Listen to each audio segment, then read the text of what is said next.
अस्सलाम वालेकुम स्टूडेंट्स, कैसे हैं आप सब लोग। आज हमारा टॉपिक है magnetic flux, second year physics, chapter number 14।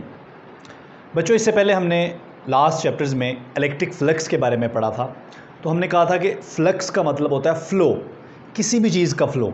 ठीक है, मसलन हमने एक एग्ज़ाम्पल दी थी कि अगर हमारे पास एक पाइप है और उसके अंदर पानी फ़्लो कर रहा है तो हम कहेंगे ये वाटर फ्लक्स है।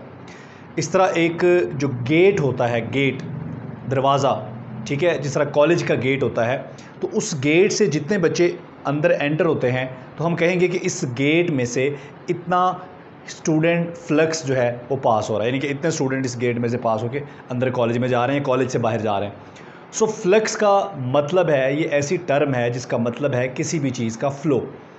तो मैग्नेटिक फ्लक्स का मतलब है मैग्नेटिक फील्ड का फ़्लो, यानी कि मैग्नेटिक फील्ड लाइंस जब किसी सरफेस से, मैग्नेटिक फील्ड लाइंस जब किसी सरफेस एलिमेंट से पास होती हैं तो हम कहते हैं कि ये उस सरफेस का मैग्नेटिक फ्लक्स है, यानी कि उस सरफेस में से इतनी मैग्नेटिक फील्ड लाइंस पास हो रही हैं।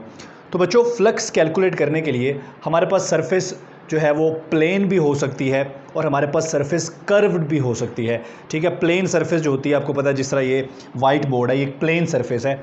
और कर्व्ड सरफेस, जिस तरह एक सफ़ियर होता है, ठीक है, एक सॉलिड फुटबॉल समझ लें आप, तो इस तरह की जो सरफेस होती है उसे हम कहते हैं कर्व्ड सरफेस। बच्चों, सरफेस चाहे कर्व्ड हो या प्लेन हो, हमें क्या करना है, हमें सरफेस को पहले प्लेन बनाना है। फ्लक्स कैलकुलेट करने के लिए याद रखें, फ्लक्स का प्लेन बनाना ज़रूरी है, या फ्लक्स का प्लेन होना ज़रूरी है।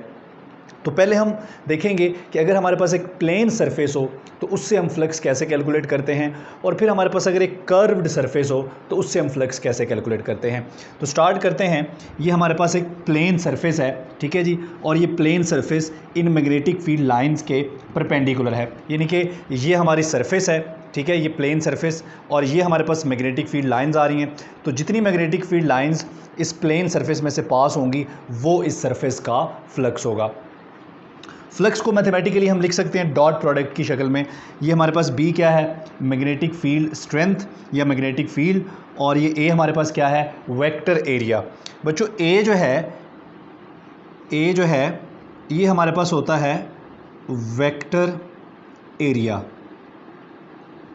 अब एरिया का सुन के हमारे जहन में आता है कि एरिया तो स्केलर होता है, तो वेक्टर एरिया जो है ये एक वेक्टर है। ये ऐसा वेक्टर होता है जिसका मैग्नीट्यूड इसके सरफेस एरिया के बराबर होता है, और इस वेक्टर की जो डायरेक्शन है वो हमेशा सरफेस के परपेंडिकुलर होती है। मसलन ये सरफेस ऐसे पड़ी है ना, तो इस सरफेस का जो एरिया वेक्टर होगा वो इस सरफेस के परपेंडिकुलर होगा।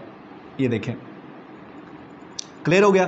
तो वेक्टर एरिया एक वेक्टर है जिसका मैग्नीट्यूड सरफेस एरिया के बराबर होता है, और इसकी डायरेक्शन हमेशा सरफेस के नॉर्मल या सरफेस के परपेंडिकुलर होती है। अगर ये सरफेस है फ़र्ज़ करें तो ये उसका एरिया वेक्टर है परपेंडिकुलर। अगर सरफेस ऐसे है तो एरिया वेक्टर ऐसे होगा। जिस तरह ये सरफेस है, सरफेस ऐसे है तो एरिया वेक्टर ऐसे, एरिया वेक्टर की डायरेक्शन जो है वो ऐसे होगी। ठीक है, तो वेक्टर एरिया वेक्टर है जिसका मैग्नीट्यूड भी है और जिसकी डायरेक्शन भी है। दोनों के बारे में हमने बात कर ली कि मैग्नीट्यूड से क्या मुराद है उसकी, और उसकी डायरेक्शन से क्या मुराद है। तो बच्चों, फ्लक्स जो है, जिस तरह ये डॉट प्रोडक्ट के नतीजे में जो भी क्वांटिटी आती है हमें पता है वो स्केलर होती है, तो हम ये कह सकते हैं कि फ्लक्स भी एक स्केलर क्वांटिटी है। और अगर हमें फ्लक्स का यूनिट बनाना हो तो आप देख सकते हैं कि मैग्नेटिक फील्ड जो है इसका यूनिट हमारे पास क्या होता है, टेस्ला होता है, और एरिया का यूनिट हमारे पास क्या होता है, मीटर स्क्वायर होता है। तो टेस्ला जो होता है ये आपको पता है Newton per ampere per metre के बराबर होता है, और ये मीटर स्क्वायर, तो मीटर स्क्वायर ये कैंसिल हो जाएगा, तो ये हमारे पास आ जाएगा न्यूटन पर एम्पेयर मीटर। तो बच्चों, न्यूटन पर एम्पेयर मीटर जो है ये बराबर होता है वेबर के। तो फ्लक्स का यूनिट हमारे पास क्या है, फ्लक्स का यूनिट है हमारे पास वेबर, और वेबर बराबर होता है न्यूटन पर एम्पेयर मीटर के। इस तरह की चीज़ें जो हैं वो MCQs में पूछी जा सकती हैं कि टेस्ला जो है वो किसके बराबर होता है, वेबर जो है वो किसके बराबर होता है, और वेबर में और टेस्ला में क्या रिलेशन है। अब हम डिफरेंट केस देखते हैं फ्लक्स के, कि फ्लक्स जो है वो मैक्सिमम कब होता है और फ्लक्स जो है वो मिनिमम कब होता है। तो हमारे पास यूनिफॉर्म मैग्नेटिक फील्ड है और उस यूनिफॉर्म मैग्नेटिक फील्ड के अंदर हमने एक सरफेस एरिया रखना है, हमने एक प्लेन सरफेस रखनी है। उस प्लेन सरफेस की डिफरेंट ओरिएंटेशन पर हम देखेंगे कि उसमें से कितना फ्लक्स पास होता है। तो सबसे पहले है जी हमारे पास maximum flux. Maximum flux, maximum flux कब होता है? जब ये एंगल, जब आप इसको सिंप्लीफाई करेंगे तो ये हमारे पास आएगा BA cos थीटा, अगर ये थीटा 0 डिग्री हो, यानी कि हमारी जो मैग्नेटिक फील्ड है और वेक्टर एरिया है ये दोनों पैरेलल हो जाएं। अब ये पैरेलल कैसे होंगे? जैसे आपको यहाँ पर नज़र आ रहे हैं, ये देखें, मैं कोई सरफेस यहाँ से ले लेता हूँ। ये देखें जी, ये मेरे पास एक सरफेस है, ये एक सरफेस है। अगर ये सरफेस ऐसे पड़ी हो, ऐसे, तो इसका एरिया वेक्टर कैसे होगा? ये सरफेस है तो इसका एरिया वेक्टर ज़ाहिर बात है इसके परपेंडिकुलर होगा। ये इसका वेक्टर एरिया है, इसके वेक्टर एरिया की डायरेक्शन है, ठीक है, ये इसके वेक्टर एरिया की डायरेक्शन है और ये हमारे पास मैग्नेटिक फील्ड लाइन आ रही है। तो आप देख सकते हैं कि दोनों क्या हो गए? पैरेलल। याद रखें ये जो एंगल है ये एंगल एरिया और मैग्नेटिक फील्ड के दरमियान नहीं है, बल्कि ये एंगल वेक्टर एरिया और मैग्नेटिक फील्ड के दरमियान। अब एरिया में और वेक्टर एरिया में फ़र्क है, ठीक है। देखें जिस तरह ये हमारे पास ये सरफेस है, आप गौर करें, ये हमारे पास एक सरफेस है, ठीक है। इस सरफेस का एरिया सिंपली एरिया कहलाएगा, लेकिन इस सरफेस के परपेंडिकुलर अगर हम एक वेक्टर बनाएं तो वो वेक्टर होगा इसका वेक्टर एरिया, ठीक है। तो इस सरफेस का जो वेक्टर एरिया है वो ये होगा इसके परपेंडिकुलर। इसका मतलब ये हुआ कि मैग्नेटिक फील्ड लाइन जो हमारी आ रही है, ये मैग्नेटिक फील्ड लाइन आ रही है यूं करके, magnetic field line vector area के तो पैरेलल है लेकिन सरफेस के क्या है? परपेंडिकुलर। देखें ये मैग्नेटिक फील्ड लाइन आ रही है ना और ये सरफेस है, तो सरफेस के परपेंडिकुलर है, लेकिन ये एंगल हम सरफेस और मैग्नेटिक फील्ड के दरमियान नहीं लेते, बल्कि ये एंगल हम लेते हैं वेक्टर एरिया और मैग्नेटिक फील्ड के दरमियान। तो ये बात आपने यहाँ से क्लियर कर लेनी है कि ये जो एंगल हम लेते हैं ये वेक्टर एरिया और मैग्नेटिक फील्ड इन दोनों के दरमियान लेते हैं, ना कि सरफेस एरिया और मैग्नेटिक फील्ड। अब अगर आप यहाँ पर देखें तो सरफेस एरिया और मैग्नेटिक फील्ड लाइन ये तो परपेंडिकुलर हैं, लेकिन वेक्टर एरिया और मैग्नेटिक फील्ड लाइन ये पैरेलल हैं, ठीक है। तो ये एंगल हमने लेना है वेक्टर एरिया और मैग्नेटिक फील्ड लाइन के दरमियान। तो ये एंगल जब ज़ीरो होगा तो फ्लक्स हमारा क्या हो जाएगा? फ्लक्स हमारा हो जाएगा BA cos 0 डिग्री, और आपको पता है cos 0 1 होता है, तो फ्लक्स हमारा क्या आ जाएगा? फ्लक्स हमारा आ जाएगा BA। इसे हम कहेंगे मैक्सिमम फ्लक्स।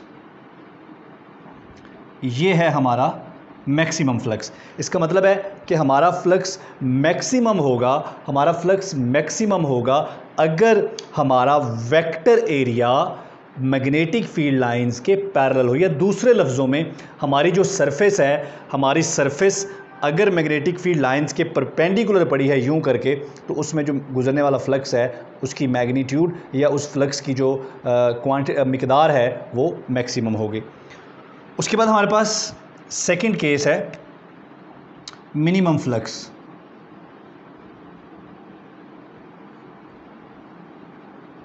या ज़ीरो फ्लक्स, ठीक है। अगर हमारा सरफेस एरिया इस तरह से पड़ा हो, ये देखें, अगर हमारा एरिया इस तरह से पड़ा हो तो वेक्टर एरिया की डायरेक्शन क्या होगी? वेक्टर एरिया की ये डायरेक्शन होगी। हमें पता है कि वेक्टर एरिया की डायरेक्शन हमेशा सरफेस के क्या होती है? परपेंडिकुलर। तो ये हमारी सरफेस है, ये हमारी सरफेस है, ठीक है। वेक्टर एरिया की डायरेक्शन हमेशा सरफेस के परपेंडिकुलर होती है, और ये आ रही हैं हमारी मैग्नेटिक फील्ड लाइंस। ये हमारी मैग्नेटिक फील्ड लाइंस आ रही हैं। अभी आपको पता है ये एंगल हम किस किस के दरमियान लेते हैं? ये एंगल हम लेते हैं वेक्टर एरिया और मैग्नेटिक फील्ड के दरमियान, ना कि सरफेस एरिया और मैग्नेटिक फील्ड के दरमियान। तो अभी आप इस केस में देखें, जब सरफेस एरिया हमारा ऐसे पड़ा है, इस तरह से सरफेस एरिया ऐसे पड़ा है, और ये क्या है? ये डायरेक्शन है वेक्टर एरिया की, और ये आ रही है मैग्नेटिक फील्ड लाइन, ठीक है। मैग्नेटिक फील्ड लाइन और वेक्टर एरिया ये दोनों क्या हो गए, परपेंडिकुलर।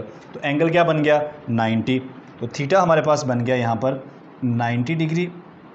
और फ्लक्स हम कैलकुलेट कर सकते हैं, flux is equal to B A cos of 90। और कॉस ऑफ 90 आपको पता है क्या होता है, ज़ीरो होता है। तो फ्लक्स हमारा क्या हो जाएगा, ज़ीरो। इसका मतलब है कि अगर वेक्टर एरिया और मैग्नेटिक फील्ड लाइन परपेंडिकुलर होंगे, या दूसरे लफ्ज़ों में हमारा surface area magnetic field lines के पैरेलल हो जाए, ठीक है। सरफेस एरिया जो है हमारा, ठीक है, ये देखें, ये हमारा सरफेस एरिया है, ये और ये हमारी मैग्नेटिक फील्ड है। सरफेस एरिया और मैग्नेटिक फील्ड लाइंस अगर पैरेलल हो जाएं तो उस सूरत में हमारा फ्लक्स जो है वो ज़ीरो हो जाएगा। अच्छा, इसके अलावा अभी हमने बात की प्लेन सरफेसेस की। अगर हमारे पास प्लेन की बजाय कोई कर्व्ड सरफेस हो, लाइक हमारे पास कोई सफ़ेयर है, ठीक है जी, हमारे पास इस तरह से कोई कर्व्ड सरफेस है, तो इस कर्व्ड सरफेस का फ्लक्स कैसे कैलकुलेट करना है। तो हमने ये करना है कि इस कर्व्ड सरफेस को हमने छोटे छोटे पैचेस में डिवाइड कर लेना है, ठीक है जी, इस तरह से। ये हमने इसको छोटे छोटे पैचेस में डिवाइड कर लिया और इन पैचेस को हमने प्लेन सरफेस बना लिया, ठीक है। ये देखें, हर सरफेस को हमने अलग से एक प्लेन सरफेस बना लिया। तो अब हम क्या करेंगे, हर प्लेन सरफेस का जो फ्लक्स है वो अलग से कैलकुलेट करेंगे और एंड पर हम सारे फ्लक्स जो है उनको ऐड कर लेंगे, तो हमारे पास आ जाएगा टोटल फ्लक्स। इसका मतलब है कि फ्लक्स कैलकुलेट करने के लिए जो सरफेस है उसको प्लेन बनाना ज़रूरी है। अगर सरफेस कर्व्ड भी हो तो भी हम उसको प्लेन बनाएंगे। कैसे बनाएंगे, उसको छोटे छोटे पैचेस में डिवाइड कर लेंगे और हर पैच को हम प्लेन बनाकर, एक प्लेन सरफेस बनाकर उसका फ्लक्स कैलकुलेट कर लेंगे और एंड पे सारे फ्लक्स जो है वो हम ऐड कर लेंगे। तो बच्चों, ये हमने कैलकुलेट कर लिया फ्लक्स। अब हमारे पास है जी फ्लक्स डेंसिटी।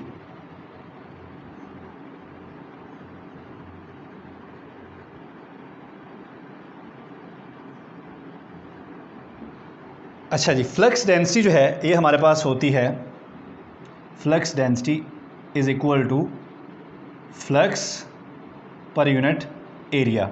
ये हमारे पास है flux density, flux per unit area. अच्छा, यहाँ पर अगर हम ये जो फ्लक्स है इसके यूनिट्स को देखें तो इसके यूनिट है वेबर, और आपको पता है कि वेबर जो है ये न्यूटन पर एम्पेयर मीटर के बराबर होता है। तो मैं इसको देखता हूँ कि ये न्यूटन पर एम्पेयर मीटर के बराबर है और एरिया का जो यूनिट है वो मीटर स्क्वायर होता है। अब यहाँ पर 1 मीटर से 1 मीटर कैंसिल हो गया, तो हमारे पास जो यूनिट बचा ये बचा न्यूटन पर एम्पेयर, और ये एक नीचे मीटर बचा, अगर मैं उसको ऊपर ले आऊँ तो ऊपर आके ये पर मीटर हो जाएगा। अच्छा, ये देखिए, Newton per ampere per metre, वापस आएँ ज़रा, Newton per ampere per metre तो टेस्ला के बराबर होता है, टेस्ला होता है Newton per ampere per metre. इसका मतलब है ये जो φ/a है इसके जो यूनिट्स हैं वो टेस्ला के बराबर आ रहे हैं, और टेस्ला क्या है, मैग्नेटिक फील्ड। इसका मतलब ये हुआ कि जो φ/a है एक्चुअली ये मैग्नेटिक फील्ड के बराबर है। इसका मतलब है कि मैग्नेटिक फील्ड डेंसिटी, ठीक है, मैं यहाँ पर लिख देता हूँ जी, मैग्नेटिक फील्ड डेंसिटी, मैग्नेटिक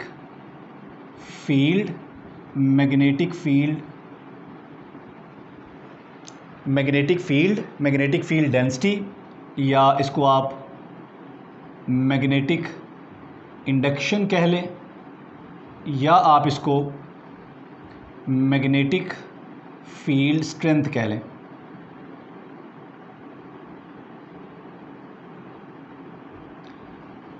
ये जितनी भी क्वांटिटीज़ के नाम मैंने यहाँ पर लिखे हैं इन सब को हम B से रिप्रेजेंट करते हैं, और ये सब एक ही चीज़ है, ठीक है।